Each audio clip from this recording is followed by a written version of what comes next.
Assalamualaikum dan salam sejahtera kepada rakan-rakan trader di luar sana.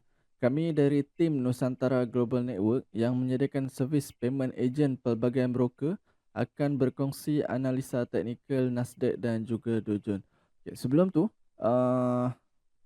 kawan-kawan boleh follow semua platform media rasmi Nusantara Global Network untuk mengetahui update terkini berkenaan dengan kontes, promosi bonus dan juga rebate sehingga 35 US.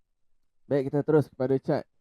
Hari ini hari Selasa, hari kedua dagangan dalam minggu ini, dan hari ini adalah hari 10 hari bulan. Kalau tak silap saya, yes, hari ini 10 hari bulan, hari Selasa. So hari kedua dagangan dalam minggu ni, kita berada di nak kata awal bulan pun tak berapa awal juga, sebab ada hari ni dah 10 hari bulan.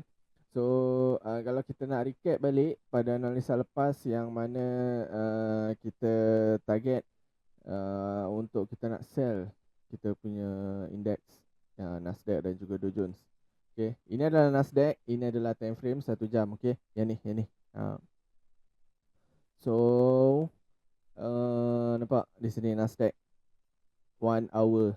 So ini bermakna candlestick yang ada di depan anda, di depan kalian, adalah candlestick setiap 1 jam dia akan close. Okay, so ada yang tanya juga, Nasdaq ini kenapa tak ada dekat saya punya broker?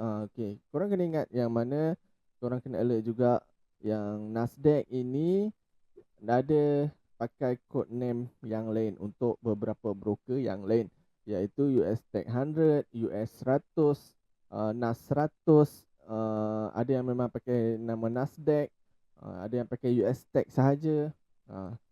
So itu sama je, pergerakan harga dia sama je selagi mana itu adalah Nasdaq. Sama juga dengan Dow Jones, ada yang pakai Dow Jones, ada yang pakai US 30, ada yang pakai Dow sahaja. So sama, pergerakan dia tetap sama, cumanya code name tu digunakan di setiap broker yang berbeza. Okay, so kalau kita nak recap balik pada analisa lepas, yang mana kita target kita nak sell di zone resistance yang telah terbentuk. Nampak sini. Okay, sini.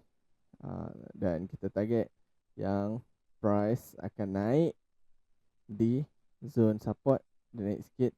Okay, kita target nak sell lah, sebab kita nampak structure sell memang sedang menguasai pasaran. Kita target memang nak sell, dan ya, dia naik tak sampai zone atas ini, dan dia membuat breakout di support zone di sini. Okay, so berulang kali saya mention dan saya ingatkan kepada rakan-rakan, kalau kita punya zone itu breakout, solid breakout di time frame H1, maknanya breakout ni adalah candle close, candle body candle close di luar zone, itu memang breakout, itu memang confirm breakout. So get ready untuk nak follow trend dia. Okay, contoh yang ni, kita nampak yang pertama confirmation dah break sikit, and then yang kedua dan yang ketiga. Okay, kita nampak clearly dia dah breakout. So di sini dia dah jadi re-entry sell. Kita tak payah tunggu pun di atas sini, dan dia terus turun. Kemudian di sini structure downtrend dia telah dibatalkan dengan terbentuknya structure uptrend di sini. Sehingga sekarang kita nampak yang price akan membuat kenaikan lagi. Cumanya dia nampak di sini dia pelan-pelan naik, dia tak ada sebatang panjang.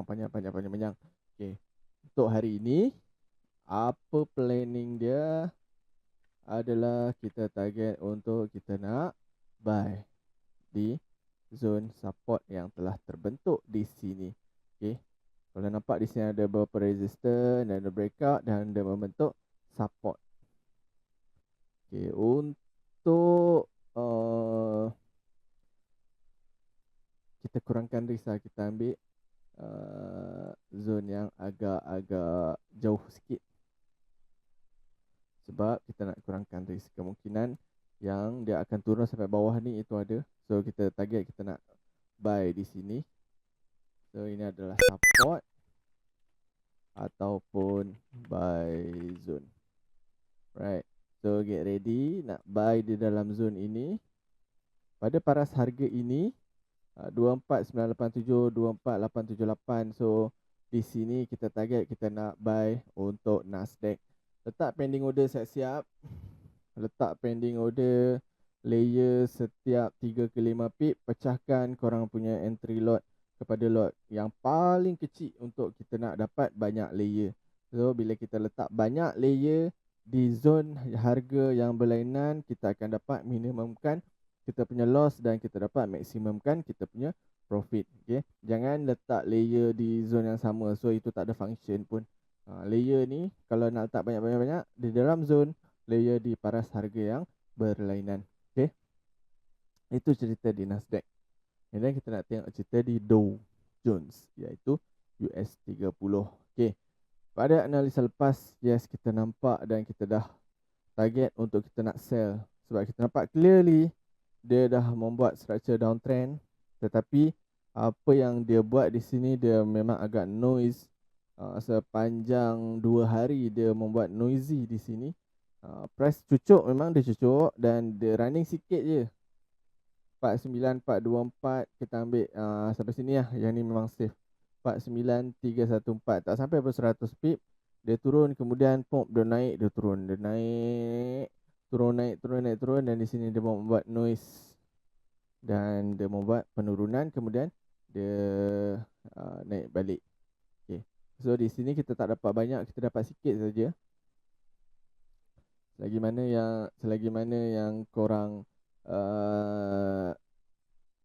rasa dia masuk dalam zone, okay, selagi itu kalau korang entry di sini, dia akan berlaku apa orang kata ujian emosi di sini.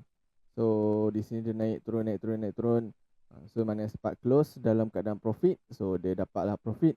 Yang mana yang tak sempat, dia memang akan hit stop loss. Baik.